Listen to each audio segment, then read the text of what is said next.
All right, buckle up, because today we're diving headfirst into a story where, well, money and power and the law, they all kind of crash together. Sounds messy. Oh, it is. It's about former President Trump. He's back in the White House, but there's this massive civil fraud judgment hanging over his head. It just won't go away. It's definitely it's a pretty unique situation. You don't often see legal battles happening right at the doorstep of, well, the highest office in the land. Exactly. It's like, what happens when you've got a sitting president who's also got to deal with a gigantic financial penalty? Yeah, a lot of unknowns there. And get this, we've got a whole mountain of sources for this deep dive.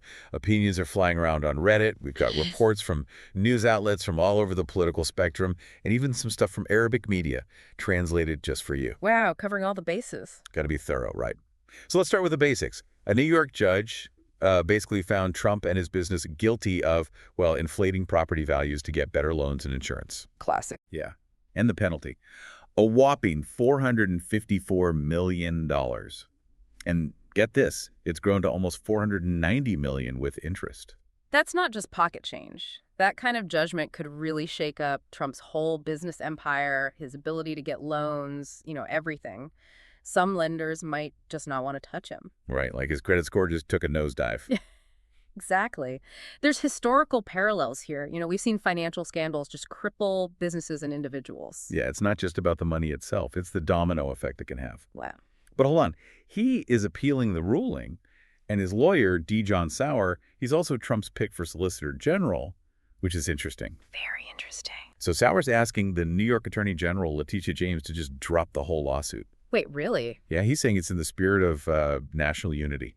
Like, going after Trump will just make things worse politically. National unity? Is that even like a legal argument? Right. It's one thing to appeal based on, legal stuff, but to just ask to drop it because it's politically inconvenient? It's certainly a bold strategy. The Solicitor General is basically the president's top lawyer when it comes to arguing cases before the Supreme Court.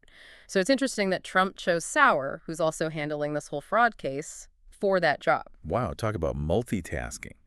So is there some, special rule for presidents? Can they just dodge lawsuits? No, presidents don't get a free pass when it comes to civil lawsuits, especially ones that aren't directly related to their duties as president. So no special treatment just because you're in the Oval Office? Nope. There's actually tons of historical examples of presidents getting sued while in office. Courts have always upheld that. So, okay, the AG can't just drop the case. But what did she say about this whole national unity thing? Well, Judith Vale, she's the New York Deputy Solicitor General. She basically shut that request down hard. She was like, listen, lawsuits happen. It's not going to stop Trump from being president. And waiting for the appeal won't change anything either. So pretty much a no way to dropping the case. Basically.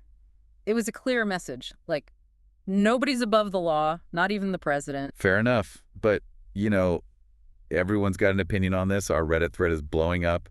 Some are cheering, some are criticizing the AG, and some think Trump will just slither out of it somehow. Yeah, that's the world we live in, right? Totally divided. And our news sources are all over the place, too. The left-leaning ones are saying Trump's finally going to be held accountable, while the right-leaning ones are questioning why this lawsuit even exists. It's crazy. And some of these Reddit comments, let's just say some folks are seeing conspiracies everywhere. It's important to remember, all that noise, it doesn't change what happened. A judge said Trump committed fraud, and that's serious stuff. Right. The court's decision is what matters. Right. But now we got to see how this whole appeals process goes down. It's going to be interesting for sure. Yeah. But before we get into that, let's talk about the big elephant in the room. Almost $500 million.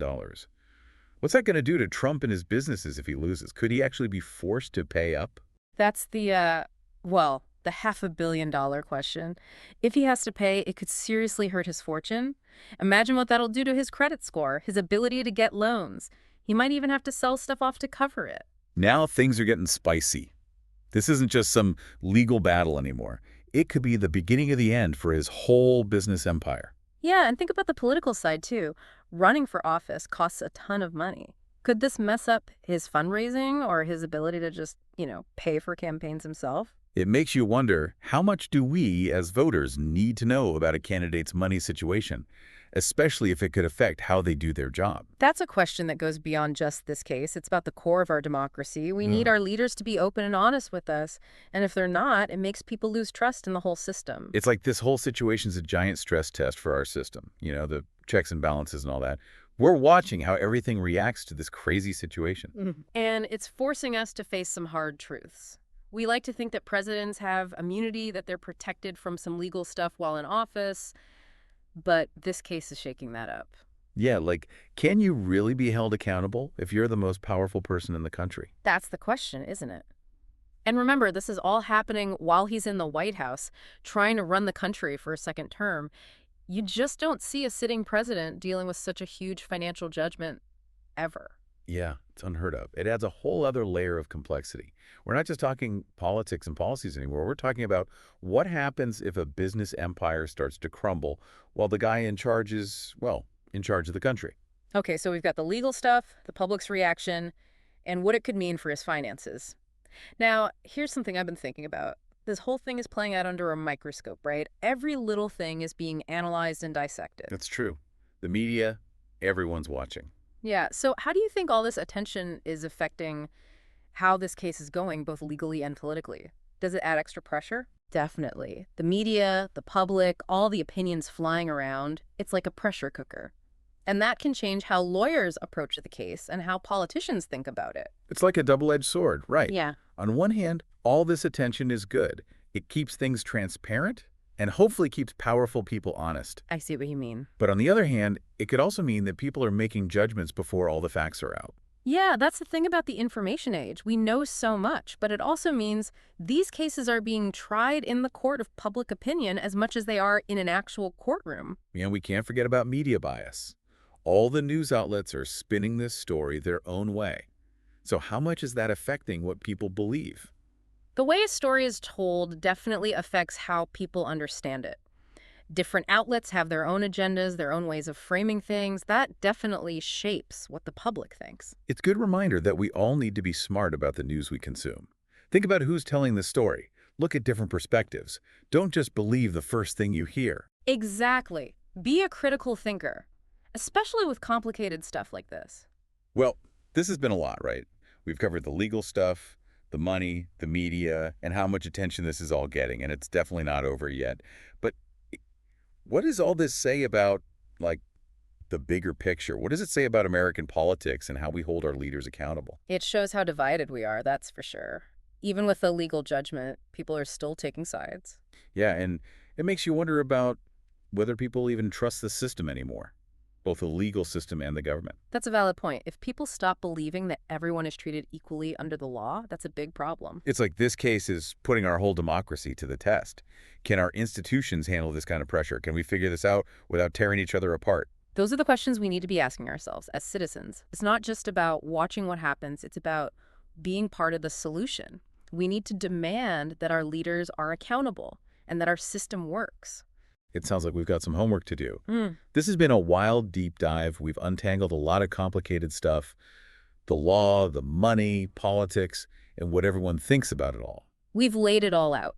The facts, the arguments, and what could happen next. It's up to you to decide what you think about it all. Right. We've given you the pieces of the puzzle. Now it's up to you to put it all together. Exactly. And remember, this deep dive is just the beginning. There's always more to learn and more to explore. So keep learning, keep asking questions, and stay engaged.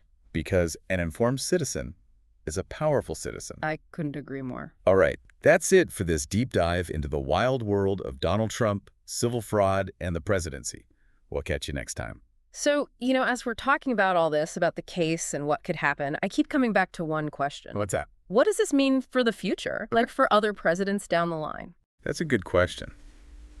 I mean, this whole thing's so unusual, right? It's hard to know if it'll change anything in the long run. Like, will future presidents be more careful about their businesses?